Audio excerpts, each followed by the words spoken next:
Welcome everybody to Forza Horizon 4, and today we're taking a look at the 1996 HSV GTSR. Now this is based on the VS version of the second generation Holden Commodore. HSV is Holden's performance vehicle partner, so basically think AMG to Mercedes-Benz in that respect. And yeah, this is a more track-orientated version of the HSV GTS, which at the time was the flagship version of the Commodore from the time until this limited edition version came out. And speaking of limited edition, only 85 of these are ever made, and yeah, it came only in this colour and had a carbon fibre rear wing, and yeah, other racing paraphernalia on the side as well. You've got those side skirts, you've got a big intake fan at the bottom there in the grille, and yeah, you've got nice wheels, you've got a few decals, and yeah, twin exhausts. But at the end of the day, it's still a four-door saloon, which is really rather practical. The yellow colour also appearing on the interior, which I can't say I'm a fan of, to be honest, especially since yeah, any dirt or muck would easily show up on such a bright colour. But it's still really rather practical, as you can see. You can easily get 5 people inside, as yeah, being based on a standard saloon helps in that regard. And yeah, it's even got a sizable boot. Again, this is basically like a track version of a saloon car in the same regard as a hatchback is a sportier version of a hatchback. And yeah, engine wise, it's improved over the GTS and the standard Commodore, as it has 308 horsepower, 350 pounds-feet of torque from a 5.7 litre V8 engine. And despite being as large as a car as it is, it only weighs 3,591 pounds. So yeah, decently weighted when you consider how large of a car it actually is. And yeah, if you compare it to a more well-known V8 powered rear-wheel drive 4-door saloon from 1996 in the form of the Chevrolet Impala SS, then this has that car licked, quite frankly, because this has 48 horsepower more, 20 pounds-feet of torque more, and it weighs 446 pounds less. And because it's got that big rear wing and it weighs less as well, it's also a car that is better in terms of handling. To see how much better though, we're going to get out there onto the open road and see what this car can do.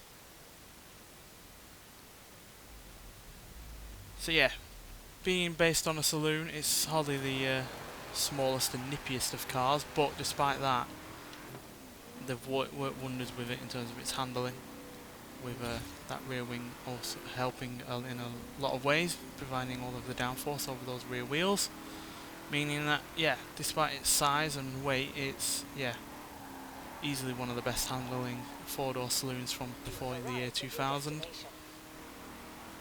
Even an M5 would struggle to keep up with this in terms of the corners. But yeah, let's let you just hear the engine for a little bit.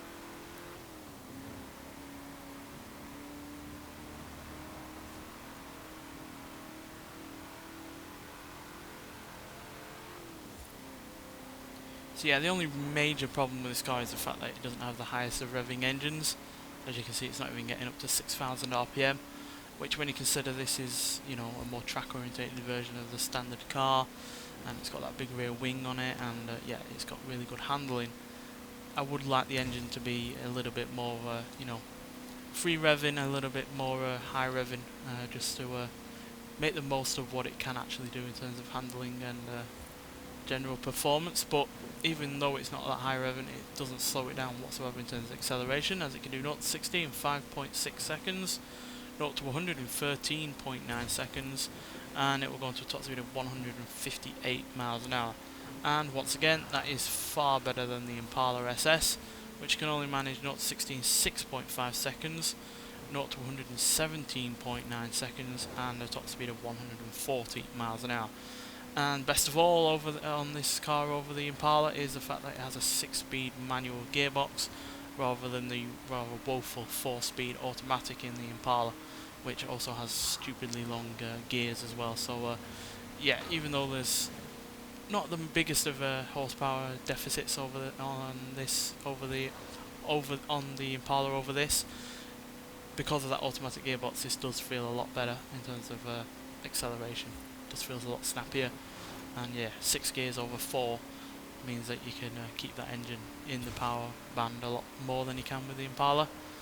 And yeah, just the fact it's a smaller and lighter car as well also helps in that regard. So yeah, obviously the Impala SS is a far more common vehicle than this, even though obviously that was also a top end, you know, sportier version than the standard Impala. As yeah, only 85 of these means this is incredibly rare. You'd be lucky to get one of these for under $200,000 in today's prices, to be honest. And even back when it was originally being sold, it was apparently around 85,000 Australian dollars. So yeah, hardly a cheap, affordable vehicle, but one that is, yeah, easily one of the best of its type from the time. And yeah, even in some respects, it's really rather good in its own right as well, because yeah, not many rear-wheel drive saloon cars that can do 0-60 as quick as this, while being as quite as outlandish or as good in terms of handling either.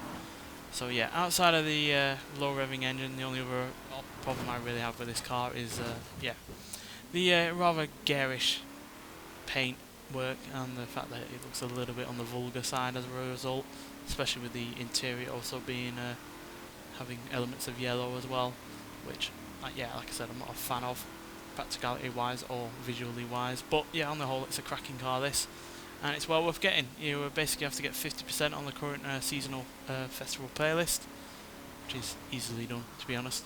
And yeah, it's well worth doing, because yeah, this is a great car, and I'm glad it's able to join up the other HSV Holdens, you know, the other Australian V8 powered cars that we have on this game already. Nonetheless, thanks for watching, and I'll see you in the next one. Bye.